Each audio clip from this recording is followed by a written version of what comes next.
Hello. Okay. Fast 10. This time directed by Louis Leterrier. Other movies in which he's directed that I've actually watched in the past are The Incredible Hulk and Clash of the Titans. Both films I kind of enjoyed. I did like The Incredible Hulk. So yeah, here we go. Fast 10. So I feel like before I go any further, I have to mention where I'm at with this franchise. And that is, I've not seen every single movie. The last Fast and Furious I saw in the cinema that I watched was number 8. I've not seen number 9. And the last film before number 8 that I actually watched was Tokyo Drift. I am more familiar with the earlier films, 1, 2 and Tokyo Drift. And I remember I quite like Tokyo Drift. But it's been years since I've seen it. But I remember when I first watched it in the cinema, I quite liked it. The 8th, which I have got a review of on my channel, it was fun, it was entertaining. I remember it being way over the top, so I was kind of expecting that with the 10th movie. But yeah, when it comes to the franchise, I'm familiar with it, but I just have not seen every movie. So when it comes to the characters' journeys and their stories, I'm a little bit perhaps lost. So I'm going to start off with some praise for this film, and that is the action scenes. I did find the action scenes in this movie to be quite entertaining. There is a lot of CGI, and like I remember when I last watched number 8, that I remember there being an overuse of CGI. In this one, I feel like there's a lot more practical use when it comes to the actual cars, and when you see a car doing its stunt, it looks like an actual car, not CGI. So I really appreciated that, but there is an awful lot of CGI in this movie, and yet the action scenes were entertaining. They were well shot. There are moments, mind, where I felt like it was very Michael Bay, with the camera sort of swooping with different angles over certain moments, and I was like, oh, this has a very Michael Bay feel. But yeah, it was, when it came to those action scenes, quite entertaining, and the film did kind of pull me into those moments. But the moments in between the action scenes just lost me completely. I really did not care for the characters in this movie, their stories, their journeys. It was just completely lost on me, and I think a big part of that was the writing. The writing in this movie is terrible. Now, I'm no professional writer, I'm not a great writer, but the writing in this movie was either written by a 7-year-old or 4 7-year-olds. Like, it was really bad. And it, going back to the characters, I like Vin Diesel. I like Charlize Theron.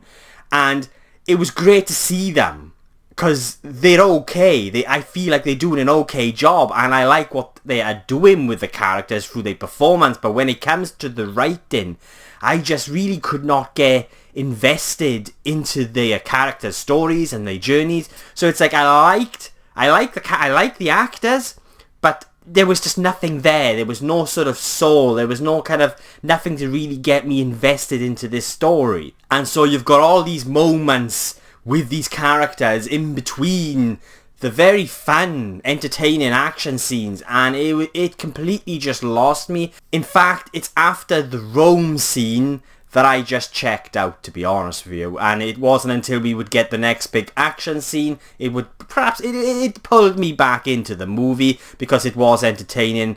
But then once you get back to those character moments and they sort of journeys, it completely loses me. This movie is 2 hours and 20 minutes long, and boy did I feel every minute. Don't get me wrong, when you get those action scenes, they are fun, but this film was way too long, and it felt it. I felt every damn minute. There's so many moments that could have been cut out of this movie, so many pointless moments that did nothing to really get me interested or invested into the story, and there are just moments that really stood out as well, like made me think, like, what film am I watching by you? There are moments with Momoa's character, the villain. Now, don't get me wrong, again, I'm a fan of Momoa, and I liked what he was doing with his character in this. He's a very eccentric, campy, over-the-top villain, and I liked what he was doing. I was getting a lot of Joker vibes when it came to his character, and there was this one moment with his character, and all I'm going to say is, because this is spoiler-free, he's painting someone's nails, and this is it's about a minute, maybe 2 minutes, of him painting someone's nails. And I liked the scene. I liked what he was doing. Kind of dark, kind of twisted. Again, very kind of Joker vibes.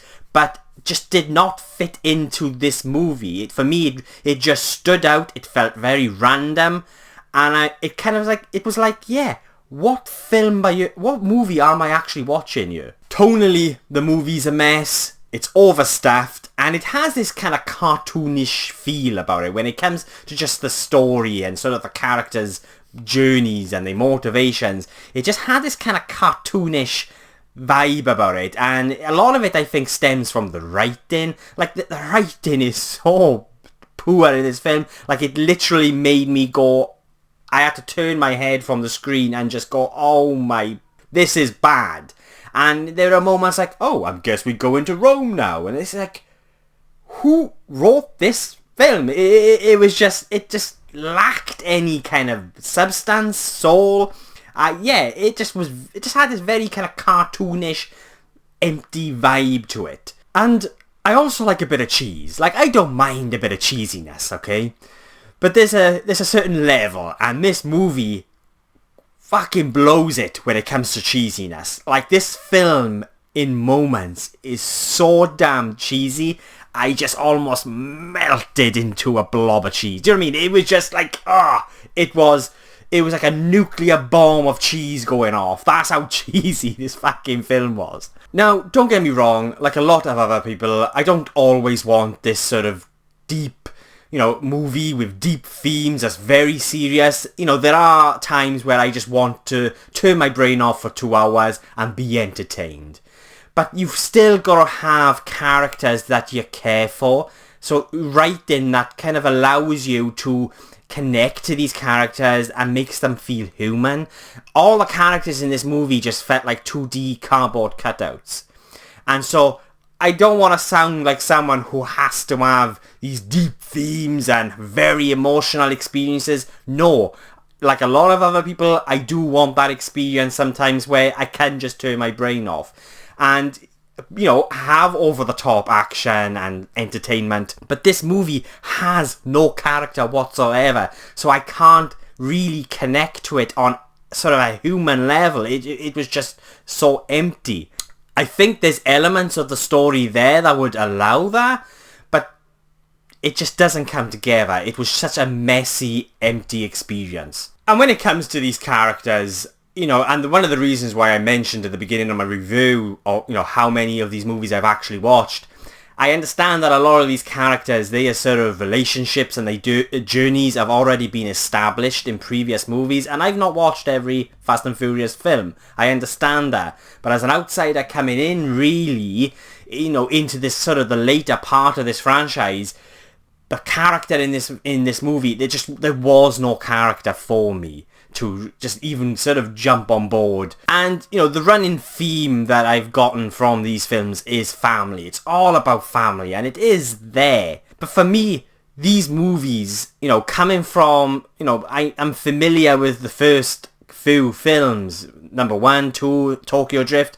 These films for me have always been really for petrol heads, people who love cars. I want to see cars sort of racing down streets and all of that, and I just feel like coming away from Fast 10, this franchise has definitely lost what it was all about. And I understand these, you've got to evolve, you've got to change to sort of really, keep an audience but bring in a new audience as well. I understand that, but it just left me wondering, like a lot of other elements in this movie, who is this film for?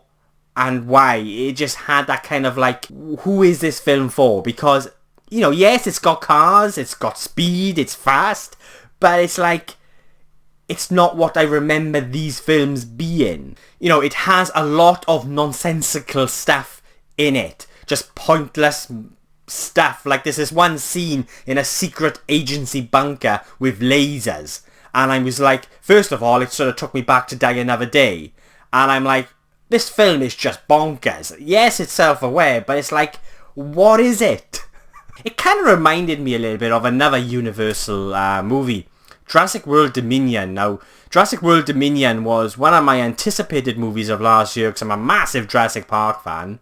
but was also one of my it was probably number one for my least favourite film of last year as well. It was one of my biggest disappointments. It was just a gigantic turd, basically. That is one big pile of shit. And that was also very messy, and it just kind of reminded me, you know, this movie, Fast 10, reminded me of Jurassic World Dominion in terms of what it was trying to do. There had a lot going on, but they were just characters that you just couldn't really get invested in, and just just an empty void.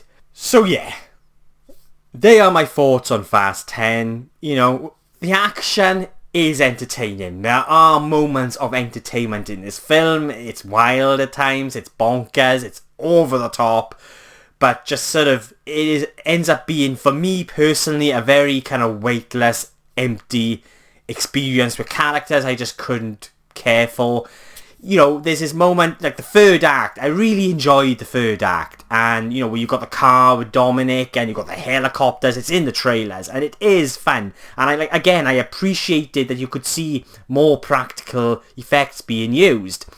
But in those moments, you should really be rooting for the character Dominic to get his son back. You should, you know, be fist punching in the air and going, come on, fucking hell, get him. But you don't get that because the build-up to all of that is just empty. Nothing. There's just nothing there to get you invested. So yeah, enough rambling on from me. They are my thoughts on Fast 10, and I would be giving Fast 10 a 3 out of 10.